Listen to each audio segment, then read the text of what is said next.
So we're going to start on this idea of identifying your crux tension. Identifying your crux tension. I use the word crux. It's a word that's used. It's a word that's used in rock climbing often. And if anyone's climbed here, normally what happens is if you go to a really good climbing area, you research it ahead of time because there's one or two climbs that are classics. So you find the classic climb, and if it's a really good one, there'll be lots of local climbers around, and you ask a local, I'm going to try this climb, what's the crux move? What's the crux move? All that means is between where I'm standing on the ground and where I want to go, there's a lot of moves I have to make. You know, hand holds and foot holds and body movements. But out of all those moves, there's probably one that's make it or break it. It might be a hand hold, a foot hold, a body move, but if you can point it out to me, and for the whole time I just focus on getting that crux move, I don't have to worry about all the others. I don't know why it works, but it works. And the reason I'm telling you about this is that my work, my career has really focused primarily on this idea of managing tension. And I can tell you, based on the work I've done, that in the roles that you're in, at the level of profession you're in at Shoppers, the list of tensions that you manage every day, I couldn't even put them on a slide.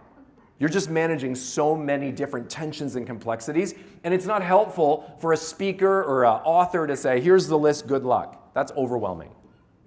What I will tell you, though, is that out of the list, there's probably one or two that right now in your store is make it or break it. It might just be for you as a leader. It might be for the team you're leading, but you would say, you know what? If we manage that tension well, things go pretty well. When that tension's off, everything's off. And I had a chance to talk with a number of you, and I had a really long list, and I just kept shrinking it and shrinking it and shrinking it. And you told me these 10 probably would be the short list. You know, as professionals, we at Shoppers have to be optimistic and lead people towards the future, but also sometimes have people face things they'd rather not face and actually have conversations that people would rather avoid. We have to be optimistic and realistic. We have to have high expectations on ourselves, first and foremost, on our team. Expectations, though, only work when we also have grace, and we recognize we're not perfect all the time. So I need to create a culture that has high expectations and grace. We already said if we're going to be moving towards a shift towards service, that's going to take relationship building, and yet we can't lose our sight on task accomplishment. How do we do both of those things? A number of you told me that change stability matters right now, especially in an era of really trying to stick with basics and have processes and practices at work, stability-based, but we can't neglect new opportunities and staying relevant. Beyond that, cost and quality. There's a number of you, feels like every day, and especially an era where inflation's been an issue, and now we're thinking about what's 2025 going to look like. How do we keep prices fair, you know, for communities across the country, while at the same time making sure that we got good quality services and products?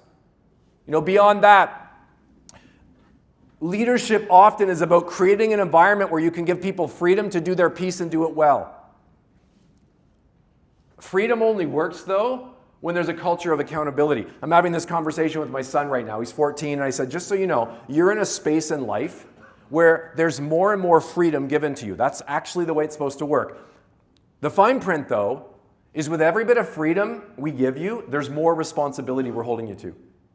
And if we're not seeing the responsibility lived out, the freedom goes down. Well, apply that to your store, to your pharmacy. How do we create an environment where there's lots of freedom and ownership? We also have a great, responsible, accountable environment as well. You know, truth and tact. You communicate every day through email, meetings, conversations. You got to be truthful and candid and clear and get to the point, and you got to do it in a way that doesn't shut people down and that builds trust and relationships. So how do we communicate in a way that's both truthful and tactful? Structure and flexibility. Since the pandemic, especially in Canada, all the research would say that we have landed in an era where people expect more flexibility at work than ever before. And that's not necessarily a bad thing. Flexibility can be a great thing so long as we know flexibility only works when it's held in tension with structure. And the more I want to lead in a way that has lots of flexibility, the more I have to be clear on the non-negotiables. And that's just the way it is around here. So can I create an environment that's high flexibility, high structure? You know, I was looking at even this Engage event and the level of service and care that everyone in these seats is expected to live out outside these rooms. You're caring for others all the time. Your staff, the people who walk through your doors. But you also know that if all you ever do all the time is care for others and you neglect what you need, you're actually not going to be useful for anyone. So how do you show up and create systems in your life that certainly probably weighted on serving others, but also allows you to focus on yourself and giving yourself what you need so you can show up well? And in some ways, that's linked to work and home.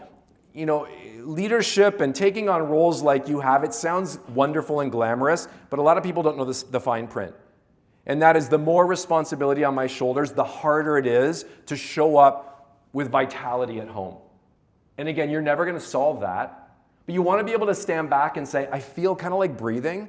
I'm managing it well.